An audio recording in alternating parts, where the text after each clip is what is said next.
Hey, c'est Massis, j'espère que vous allez bien. Ça fait quelques mois que je teste des feutres à alcool qui m'ont été envoyés par la marque OUU et aujourd'hui on va voir quelles sont leurs qualités mais aussi quels sont leurs défauts. On va tout d'abord commencer par l'unboxing, puis je ferai quelques tests pour voir si on peut faire des dégradés avec par exemple et enfin on finira par faire un dessin pour voir ce qu'ils valent dans des conditions réelles. Et comme je vous l'ai déjà dit, je suis dans une optique de minimalisme, c'est-à-dire que j'essaie de ne rien posséder, donc je me débarrasse petit à petit de tout ce que j'ai. Et du coup, cette fois, je vais vous laisser ce dessin-là pour 1 euro. En gros, ça va être sur un système de vente aux enchères sur eBay. Je vous ai mis le lien en description. Mais donc, pour ceux qui ne l'ont pas vu, ça fait partie d'un de mes dessins préférés.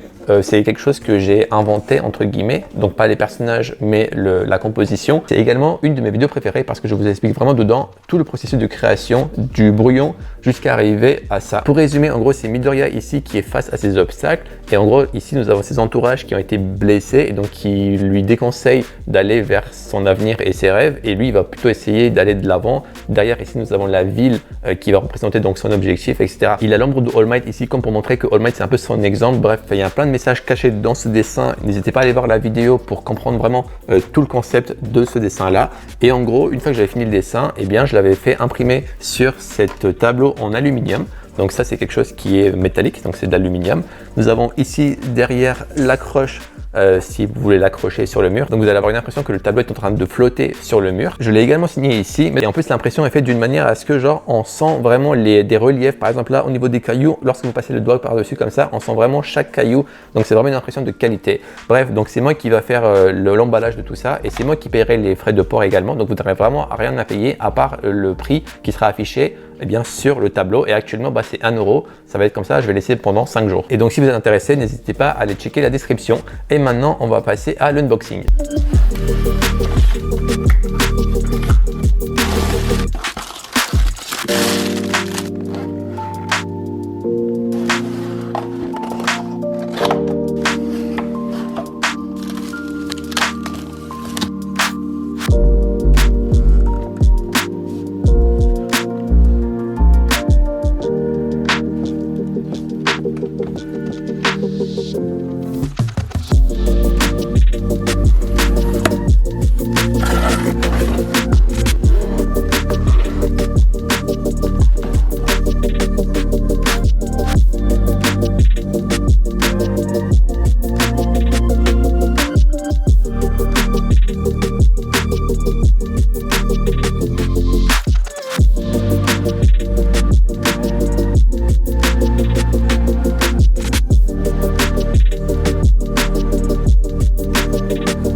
Donc voilà ce que j'ai reçu en tout, 2 carnets de la marque OU. Donc ce sont des carnets avec des feuilles spécialement traitées pour pouvoir utiliser les feutres à alcool dessus. Pour les 2 carnets, ils vont être sensiblement pareils. Il va y avoir 78 feuilles sur lesquelles vous allez pouvoir dessiner. Ils ont un grammage de 200 les deux, ce que je trouve excellent car vous allez voir la feuille va être assez épaisse et c'est une très bonne qualité. Et donc la seule différence qu'il va y avoir, c'est au niveau de la taille des feuilles. Ici nous avons une taille de feuille A4 classique, alors que comme taille ici, on va avoir du 21 cm par du 21 cm et donc nous avons un carré. Alors au début j'étais assez réticent par rapport à cette nouvelle forme carré, mais au final après avoir fait quelques dessins dessus, personnellement je préfère cette nouvelle taille comparée aux tailles A5 classiques qu'on connaît. On va tout d'abord parler de l'extérieur de ces 2 carnets. Comme je vous l'ai dit, c'est exactement pareil. Pour ce qui est de la texture, je ne sais pas si vous le verrez bien à la caméra, mais il y a un espèce de motif qui permet d'agripper à la main et je trouve ça très agréable. Et c'est pareil pour les deux et ça les rend encore plus premium comme produit. Et du coup, si vous comptez garder tous vos dessins dans le carnet, ça rend le truc encore plus stylé parce que ça fait comme si vous aviez un album de haute qualité dans lequel il y a tous vos dessins et que vous allez pouvoir feuilleter ou vous montrer ça à vos amis. Donc un très bon point pour la qualité de fabrication. Les 2 carnets ont un système de fermeture comme ça avec un élastique. C'est plutôt pratique pour que si jamais vous faites tomber votre carnet, qu'il ne s'ouvre pas tout seul en prenant le risque d'abîmer vos dessins. Une fois qu'on les ouvre, il y a un autre point que je trouve assez stylé, c'est la présence d'un marque-page qui va vous permettre de venir marquer votre page tout simplement et pouvoir retrouver vos dessins plus rapidement. Ça existe sur les 2 versions. Ensuite, lorsqu'on ouvre les pages, on voit que les pages entre elles ne sont pas collées, mais elles sont perforées et reliées entre elles, notamment grâce à une ficelle. Et ça a l'avantage de permettre, lorsque vous allez dessiner, d'ouvrir complètement vos pages et de pouvoir dessiner tranquillement sans que la page à chaque fois va venir retomber sur votre main. Donc ça, c'est un très bon point également. Un autre bon point que j'apprécie, c'est que sur chaque page, on va retrouver ces espèces de pointillés. En fait, c'est la feuille qui a été pré-découpée pour nous. Ça fait que si jamais vous faites un dessin et que au final vous voulez par exemple vendre un dessin. Là je vous montre un dessin que j'ai réalisé dessus. Si jamais quelqu'un voulait acheter ces dessins, et bien il me suffirait de venir ici découper la feuille et pouvoir ainsi vendre le dessin sans devoir déchirer avec des ciseaux nous-mêmes ou devoir déchirer avec la main et que ça soit quelque chose de moche. Donc c'est plutôt pratique. Et un autre point qui est intéressant, c'est que si vous n'aimez pas dessiner sur des carnets mais plutôt avoir des feuilles simples sur votre bureau, et bien vous pouvez donc déchirer la feuille comme je vous l'ai dit, dessiner sur votre bureau. Et ils ont pensé à ça parce que à la fin ici, la toute dernière page, eh bien ils ont inclus une pochette dans le carnet directement pour que vous veniez après ranger votre dessin là-dedans. Et la pochette est assez large, ce qui fait que vous pouvez carrément déchirer tous les papiers du carnet, dessiner à chaque fois sur des feuilles uniques et venir à la fin tous les ranger ici pour que ce soit quelque chose qui est facilement présentable. Le papier, c'est du papier Bristol, donc c'est un papier qui est lisse. Ça, c'est très pratique pour dessiner avec des crayons de couleur ou même avec des feutres à alcool. C'est ce que personnellement je préfère, c'est le papier Bristol pour avoir des effets très réalistes. Mais les papiers, je trouve qu'ils ont quand même un petit défaut. Donc là, c'est quelques dessins que j'ai fait pour tester justement le carnet et tester les feutres à alcool. Tous ces dessins là vous ne les retrouverez pas sur ma chaîne principale qui est celle-ci, mais plutôt sur ma seconde chaîne que je vous mets en description ou en lien également ici si vous voulez aller voir tous ces dessins là en vidéo. Mais donc le défaut de cette feuille, c'est que si vous dessinez sur une face ici, eh bien vous allez avoir la trace de l'autre côté qui va apparaître, ce qui fait que vous n'allez pas pouvoir dessiner sur les côtés ici, et donc vous pourrez faire les dessins que à chaque fois sur le côté droit ou à chaque fois sur le côté gauche. Mais bon, ça c'est quelque chose qui est assez commun à tous les types de Bristol. Il n'y a qu'une seule marque à ma connaissance pour l'instant qui a réussi à traiter les feuilles pour qu'on puisse dessiner des deux côtés. Mais ce qui est cool, je trouve, de la part de OU Marker, c'est qu'ils sont conscients de ce problème là, et ce qu'ils ont fait, c'est qu'ils ont inclus directement dans le carnet un protège en plastique ici qu'il y avait au début pour que vous puissiez venir le glisser ici derrière chaque page. Ainsi vous allez pouvoir colorier tranquillement et ne pas prendre de risque que le feutre traverse la feuille pour aller abîmer les feuilles d'à côté. C'est un petit geste, mais je trouve que c'est très cool de l'avoir inclus dans le carnet. Et ils ont inclus le même plastique mais en plus grande taille pour la version A4. Et donc sincèrement, parmi tous les carnets que j'ai pu tester, ce sont sur ces carnets là que j'ai eu le plus de plaisir à dessiner. Donc voilà, le seul défaut que j'ai trouvé sur ces papiers, c'est le fait que le feutre dépasse. Mais ça, je pense que c'est quelque chose à l'avenir qu'ils pourront traiter avec des nouvelles technologies, et s'ils le font, franchement, ça sera un carnet parfait. En tout cas, c'est des carnets où il y a le plus d'options possibles. Pour ce qui est de la trousse, en plus d'avoir mis donc ce papier qui va nous permettre de poser les couleurs dessus, il y a également une notice et il y a également un autre papier plastique ici. Et donc il dit que si jamais on dessine sur des papiers assez fins, qu'il faudrait placer ça en dessous du papier pour que le feutre ne traverse pas votre papier et que ça n'aille pas sur votre bureau. Donc c'est vraiment cool qu'ils incluent ce genre de choses, comme ça si jamais vous n'avez pas le carnet, que vous avez juste la trousse, vous avez quand même de quoi protéger votre dessin.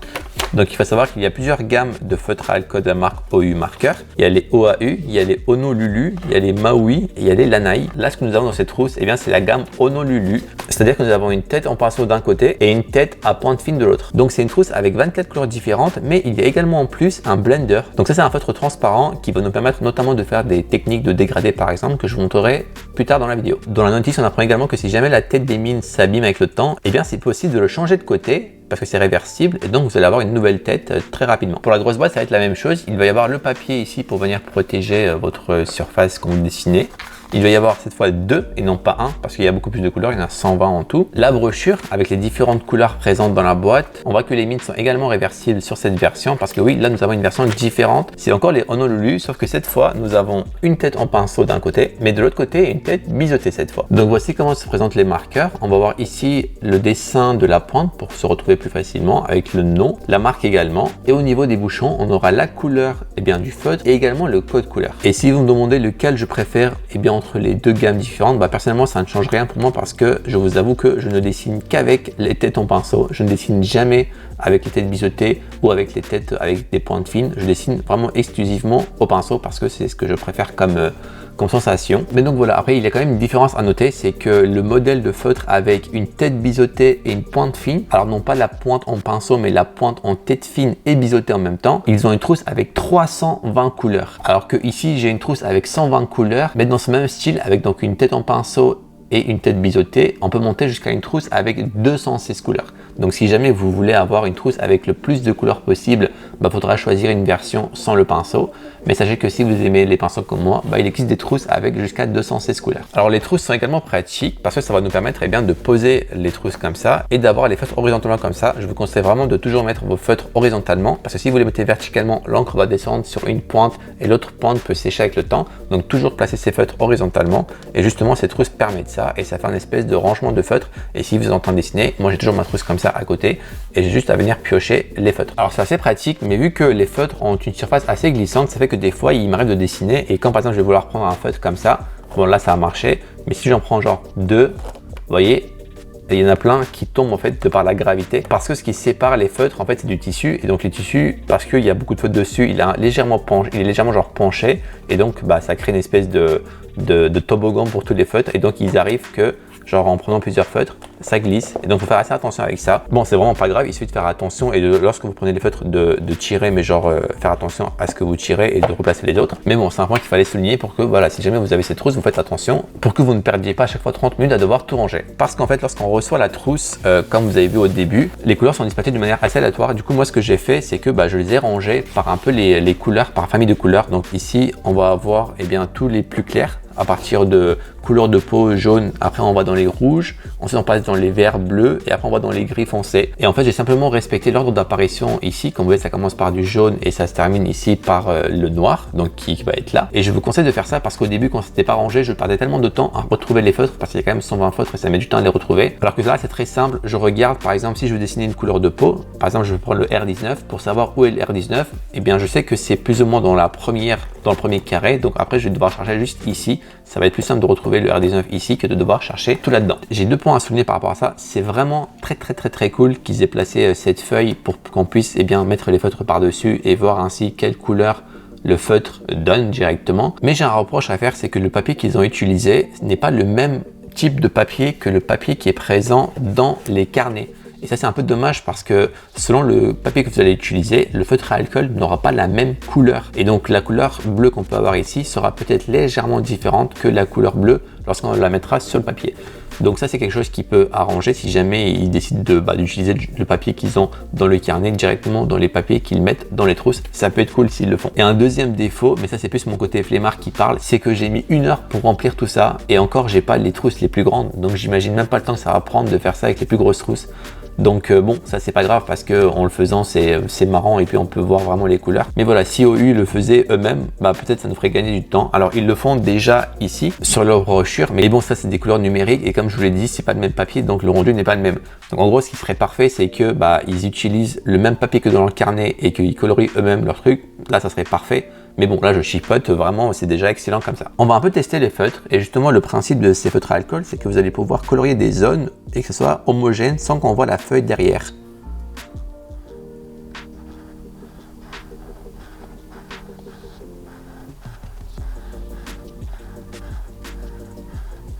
Alors la qualité du feutre elle est impeccable, il n'y a rien à dire là-dessus, vraiment le papier est tout à fait recouvert, ça ne laisse pas de traces. Un autre avantage des feutres à alcool c'est que ça nous permet de réaliser des dégradés, un peu comme en peinture, et du coup là on va tester leur capacité à réaliser cela. Alors il existe plusieurs techniques pour réussir un joli dégradé, on va utiliser une qui est assez simple, on va simplement prendre le blender et on va venir appliquer une première couche ici sur toute la zone sur laquelle nous aimerions faire un dégradé. Alors vous pouvez en mettre assez, en fait ça va permettre de créer déjà une base d'alcool sur lesquelles on va pouvoir venir faire les mélanges.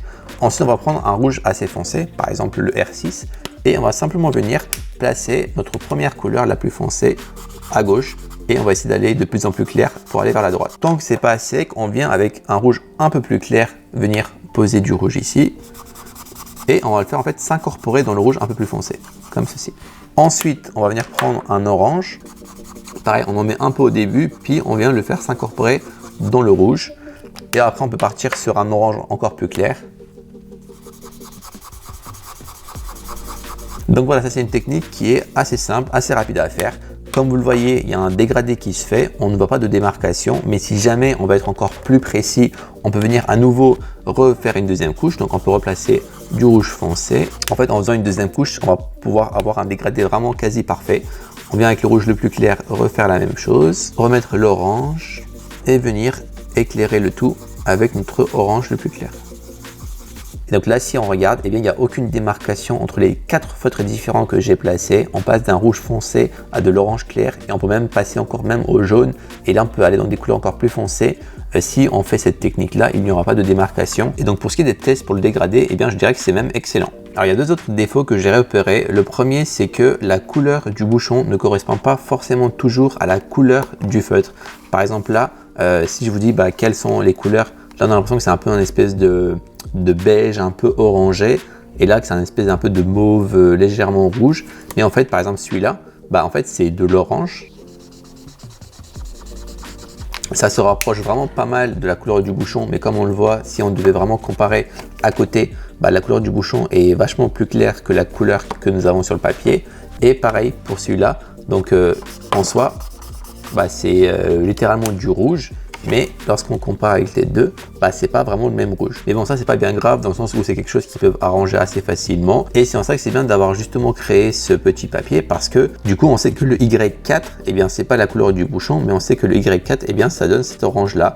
Donc lorsque vous allez dessiner, ne vous fiez pas souvent du coup au bouchon, mais fiez-vous plutôt à votre papier que vous avez colorié au début. Et dernier petit défaut que j'ai trouvé, eh bien c'est au niveau des bouchons. Lorsque on veut ouvrir, c'est un peu difficile. Donc ça c'est plutôt pratique parce que ça fait que le bouchon ne tombera jamais seul et donc vous n'aurez jamais vos mines qui seront à l'air libre et qui vont prendre le risque de se sécher. Mais justement, le fait que ça soit un peu difficile à ouvrir, ça fait que lorsque vous allez dans le rush, vous allez un peu forcer pour ouvrir. Et ça peut créer un espèce de jet d'encre sur votre dessin si jamais vous ouvrez les bouchons comme ça par-dessus vos dessins, ce qui arrive souvent. Là, comme vous le voyez, cette feuille, elle est totalement blanche. Il n'y a aucune tache d'encre dessus. Là, je vais ouvrir le bouchon d'une manière un peu brusque pour vous illustrer ça. Je ne sais pas si vous allez le voir, mais ça peut laisser des petites taches d'encre comme ça lorsque vous ouvrez vraiment très fort. Et quand on est dans le rush, bah, la première fois lorsque j'étais en train de justement remplir ça, en fait j'avais plusieurs fois, j'ai dû faire 120 fois le fait d'ouvrir les bouchons et de les refermer. Et donc je me suis rendu compte que sur le papier que j'avais en dessous de moi, il commençait à avoir des petites taches. Du coup, après ça, j'ai fait attention, j'ai commencé à les ouvrir d'une manière beaucoup plus doucement, genre je les ouvrais comme ça. Mais donc voilà, c'est un point que je devais également vous souligner, c'est que si jamais vous ne faites pas attention et que vous ouvrez brusquement sur vos dessins, en fait c'est que je pense que l'encre est tellement chargée d'encre, parce que ce sont des feutres où il y a vraiment beaucoup d'encre dedans, donc ça c'est un très bon avantage. Ça fait que si jamais vous créez un espèce de choc comme ça, l'encre peut s'échapper légèrement de votre mine. Et donc pour régler ce problème, donc de votre côté, ce que vous pouvez faire, c'est très simple. Vous n'ouvrez pas vos bouchons comme des monstres, mais vous les ouvrez simplement comme ça. Ça fait qu'il n'y aura jamais de choc et donc il n'y aura jamais d'encre qui tombera sur votre feuille. Et de la part de OU, je ne sais pas vraiment ce qu'ils peuvent faire pour arranger ce problème, parce qu'ils ne vont pas mettre moins d'encre parce que ça serait dommageable pour les consommateurs. Mais peut-être, je ne sais pas, créer une tête de mine qui va mieux conserver l'encre, je ne sais pas du tout. Mais donc voilà, c'était un point que je voulais souligner. Mais malgré tous ces petits défauts, ça reste quand même les feutres à alcool que j'utilise le plus au quotidien. Ça devient même mes feutres préférés. Et je vais tout de suite réaliser un dessin avec, et c'est seulement juste après le dessin que je vous dirai pourquoi c'est mes feutres préférés.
Donc voici le dessin terminé. J'ai mis à peu près, je crois, 3 heures Et un autre point que j'ai remarqué, c'est que les feutres ne sont pas ultra saturés, donc ça donne un côté un peu plus réaliste au dessin et un peu moins enfantin, ce que je trouve vraiment très cool. Et maintenant, la raison pour laquelle les OUU marqueurs, ce sont mes feutres préférés, eh bien c'est simple, c'est parce qu'un feutre comme ça coûte seulement 50 centimes. Comparé à Copic par exemple, ce feutre-là coûte 5 €, ce qui veut dire que ce feutre coûte 10 fois moins cher qu'un Copic, alors que même il y a beaucoup plus d'encre là-dedans. Et d'ailleurs, petite parenthèse, bientôt je vais réaliser plein de vidéos comparatives et de tests avec les OU marqueurs contre les autres marques de feutres à alcool. Donc si jamais vous voulez connaître toutes les différences qu'il y a entre cette marque et les autres marques qui existent, eh bien n'hésitez pas à vous abonner si ce n'est pas déjà fait pour ne pas les rater. En fait, ce n'est pas tant l'argent qui fait la différence, mais il y a une autre raison qui est indirectement liée à l'argent, et bien c'est la créativité. C'est-à-dire qu'avant, je dessinais souvent avec les Copic justement, mais quand par exemple je devais réaliser une grosse zone, par exemple on va dire faire une mer ou un ciel, tout un ciel sur une page en bleu, faire un fond par exemple d'un dessin, eh bien je ne le faisais pas parce que je voulais pas gaspiller mes feutres, parce que si c'était gaspillé, je devais aller en racheter, et vu que ça se terminait assez vite, bah, c'était chiant en fait de devoir à chaque fois devoir aller acheter des nouveaux feutres. Et du coup, souvent, il m'arrivait de ne pas faire des grandes zones de dessin. Je faisais des dessins plus petits sur des plus petits papiers. Je faisais pas de décor. Et donc, le fait d'utiliser des feutres chers, je trouvais que ça bridait le dessin. Alors qu'utiliser des feutres qui ne coûtent que 50 centimes, comme vous l'avez eu sur mon dessin de Bakugo, je n'avais aucune peur de faire des flammes, de faire ça sur du papier A4, prendre toute la zone de la feuille.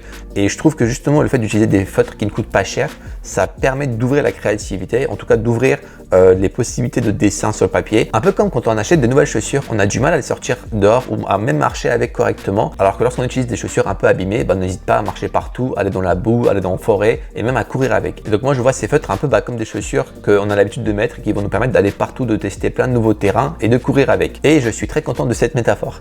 Donc voilà, comme vous vous en doutez, ce n'est pas une vidéo qui est sponsorisée. Ils m'ont juste envoyé les feutres et ces carnets pour les tester. Donc j'espère que ce test est assez complet pour vous. J'ai vraiment essayé d'être le plus objectif possible en essayant de vous montrer toutes les qualités mais aussi tous les défauts. Un grand chapeau à OU Marker d'avoir lancé ça dans leur brochure. Ils disent que leur but c'était de donner aux gens la possibilité de faire des beaux dessins avec du matériel haut de gamme mais à un bas prix, et je trouve qu'ils ont réussi leur but franchement. Et là, même si j'ai souligné quelques défauts, bah, ça reste des défauts qui peuvent facilement régler ça en 2 secondes, et s'ils le font, bah, ça sera la meilleure marque de feutre à alcool, même s'ils sont plus ou moins déjà les meilleurs. En tout cas, ce sont mes préférés que je vous conseille absolument. Je vous mets bien sûr en description des liens de ces feutres si jamais vous voulez en acheter. Comme cadeau de Noël, ça peut être incroyable pour vos enfants ou vos amis qui dessinent, et je vous conseille même leurs carnets pour feutre à alcool, ils sont incroyables, surtout le petit carré, il est vraiment top. Et juste petite précision, les liens que j'ai mis, ce sont des liens affiliés, c'est-à-dire que si vous achetez via ces liens, vous, ça ne changera absolument rien au prix que vous allez payer à votre objet, que vous passez par ces liens ou pas. Mais si jamais vous passez par ces liens, moi je toucherai un pourcentage sur vos achats. Si jamais vous le faites, un grand merci à vous. Également un grand merci à toutes les personnes qui ont regardé cette vidéo. J'espère qu'elle vous aura plu. Si c'est le cas, n'hésitez pas à la liker et à la partager. Ça aidera énormément ma chaîne à se développer. N'oubliez également pas que je vous ai mis ce dessin là. Si jamais quelqu'un le veut, il est aux enchères actuellement à partir de 1 €. On se retrouve très vite pour la prochaine vidéo qui sera normalement un concours de dessin où vous allez pouvoir gagner des tablettes ainsi que mon matériel de dessin. D'ici là, prenez soin de vous et n'oubliez pas que le dessin,